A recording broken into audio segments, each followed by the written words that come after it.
Hello, Mrs. Wigton and Maisie here. Oh, who's got wags? Yes, she does. Who's a happy girl? We are getting ready to finish up Module 5, and just thought I'd let the dog say hello. So I'll say hello too. Let's go on over here and get started on Module 5's last segment. And we've got here, I'm going to dive right in. What did this introduction say is another way chemical reactions can be recognized? All chemical reactions involve energy. Don't forget that. So here we are, energy and chemical bonds. How is it used in chemical reactions? Energy is used to break bonds, and energy is released when new bonds form, ionic or covalent bonds. So anytime they come together or break apart, energy is released. They form and release, okay? So we're moving on. Chemical energy is the energy stored in chemical bonds.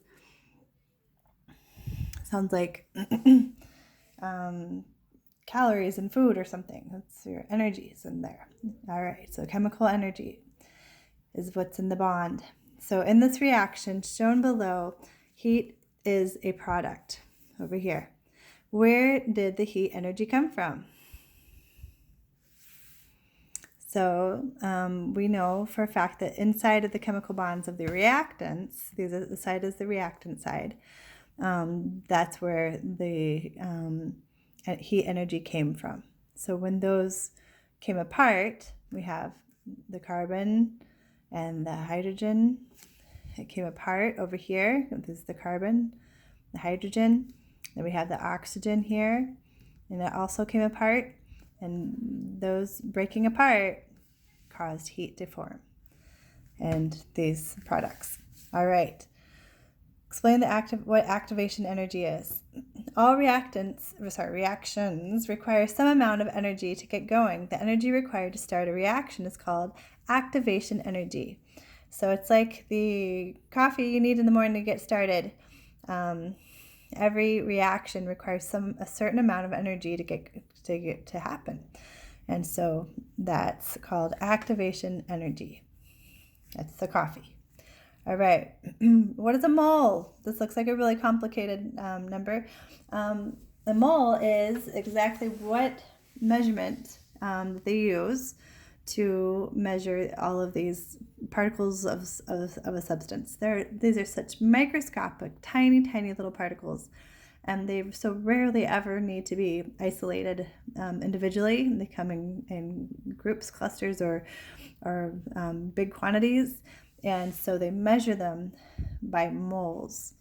And so how many moles of a substance, okay? And the important thing about moles to remember is that it's always the same number of particles. It's a set standard number. So you can memorize this if you wanted. 10 to the 20, so 6.02 times 10 to the 23rd power. And just like a dozen, a mole always equals this amount. And a dozen equals 12, and a pair equals 2. This is just examples of set vocabulary that never change. That is what a mole is. Does that make sense? So let's see here. I'm going to cruise through this as quick as we can because I've got, I want to do the study guide with you guys.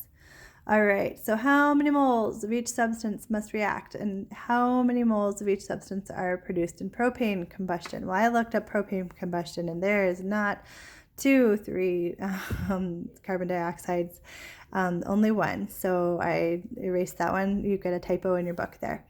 All right, so you would read this as 1 mole of propane reacts with 5 moles of oxygen to give, see here, there's only one, even though it doesn't say one there, that just implies one, to give 3 moles of carbon dioxide and 4 moles of water. Boom.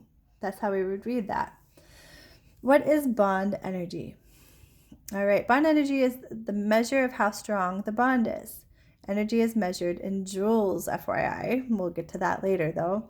And of the options on the list, the carbon with a triple bond with oxygen has the strongest bond. And a triple covalent bond. And why? Is because a triple covalent bond is stronger than a double one or single one.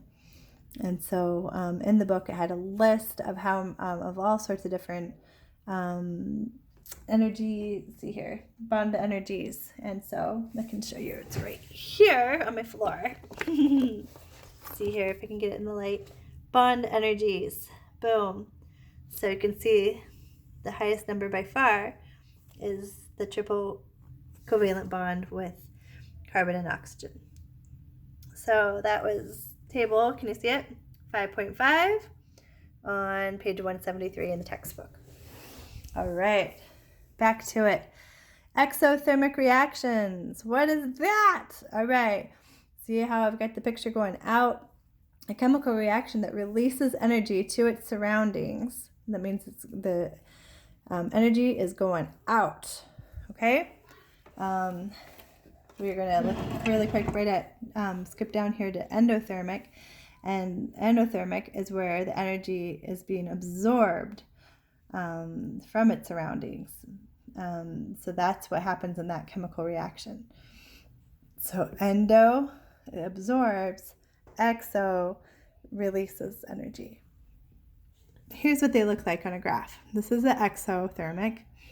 It says the reactants, this is what's really happening inside. The reactants, which are the things on this side of an equation, have more energy or chemical energy than the products do. Let's see, this is their energy. And on the endothermic, the reactants have less energy than the products. The products are the things on this side of the chemical equation. Okay? So that's what's happening there. We've got this. See how easy this is? We're almost done. All right, so endothermic is reactants and energy equals products. Exothermic thermic reactions or reactants equals the products and energy. So it just kind of flips where the energy's at. It's on this side or it's on this side. All right. Either will have the same amount of energy on either side, on both sides, because the law of conservation of energy. You might remember this from foundations if you took that in classical conversations. Energy cannot be created or destroyed. There we go. So we can always remember that.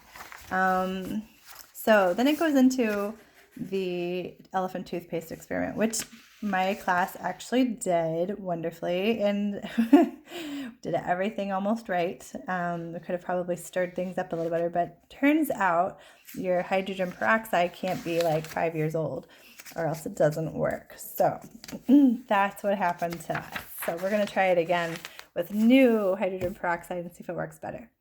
So we're going to look at the study guide now because I want to make sure you guys have Module 5 down. Okay, so if you need a brain break, pause this and take a brain break because we're going to dive into the Module 5 study guide. And then don't forget to come back though. All right, so here we go. We're in the study guide. We're going to match the terms, and binary always means bi means two. They're made of compounds made of two elements. So binary compounds are compounds with two elements. Poly means many. Many atoms. Polyatomic ions. Polyatomic ions are covalently bonded group of atoms that has a positive or negative charge and acts as a unit. It's a group. They act as one. A mole. I'll try to get this so you can see it better. Mole, remember, there's our number. I'm not going to forget that. 6.02 times 10 to the 23rd power particles of the substance. That's the measurement. A mole is not a thing that digs up holes or something on your face. It is a measurement. All right.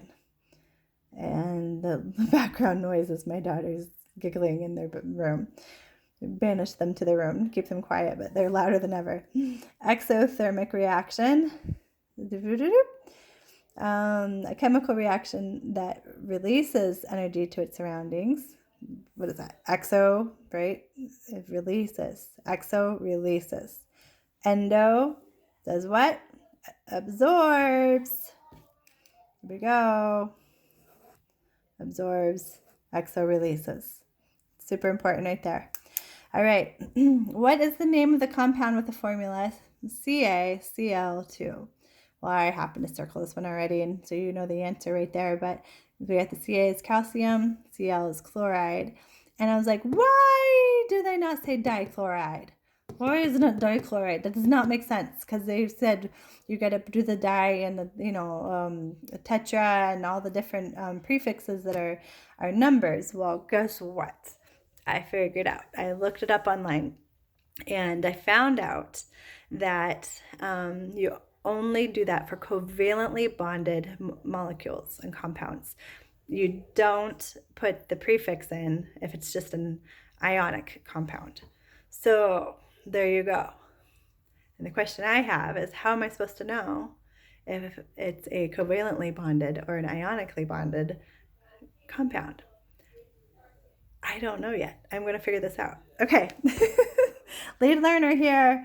All right. Number 3. What is the chemical formula for magnesium bromide?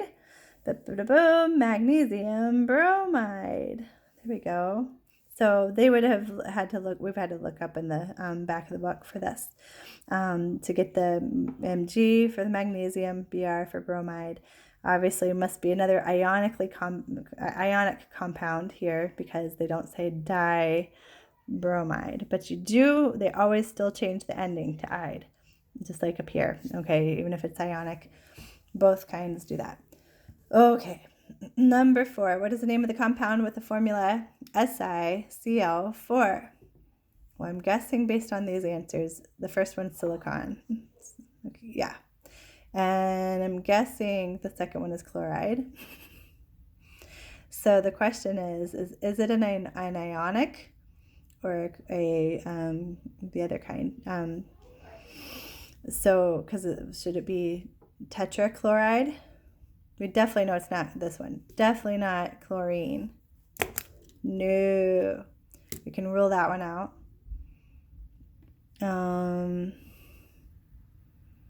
So I'm going to vote for this one. Let's see what the answer is. Let's see. Got my answer book here. Let's see. All right. It says silicon and chloride are both nonmetals, so it's a covalent molecule. So that's how we know it's going to have tetra. There we go. So it's because they're nonmetals, both nonmetals. We're getting a clue as to why how we can know whether something is covalent or if it's ionic. So do they both have to be nonmetals? That is sounding more and more plausible. We know where the metals are. I know this. I can tell you this. Oh, sorry if you get a little bit seasick watching this. But in the back here of the actual textbook, there's this. Check it out. We got the periodic table. Look at this. Non-metals. Tab. There we go. Non-metals. Standard metals, red. Non-metals. So if we got two things that are in the red section, which is hydrogen over here, and all these, then we should be good to go with, what did it say? It says they're both nonmetals, so it's a covalent molecule. Whoa. I remember hearing something about that when I was studying this stuff, and then I completely forgot about that. So that must be the answer to that mystery. All right, what is the name of the binary compound formed from potassium and iodine? All right, binary compound. Let's see what the answer is. I'm just cheating here, writing that because I already did the hard work. We're just studying now.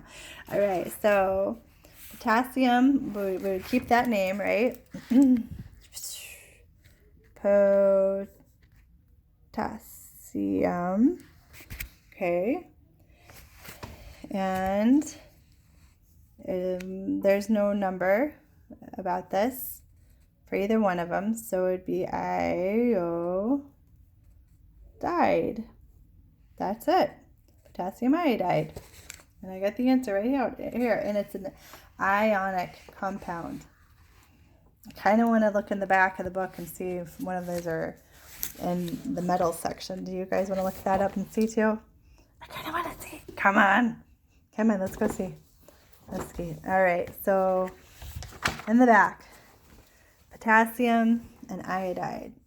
There's potassium and iodide. I'm guessing it's 53. Those are both over here though. So hold on. So maybe we're wrong. Let's see. We got to look on the page before. Potassium is, oh my goodness, look at that. It's a K. Let's write this down. K. Iodide. We're looking up totally wrong things. Iodine is the I. Okay, so let's flip it. So we found the I right there. And now we need to find the K. So anybody see the K? K. Where are you, K?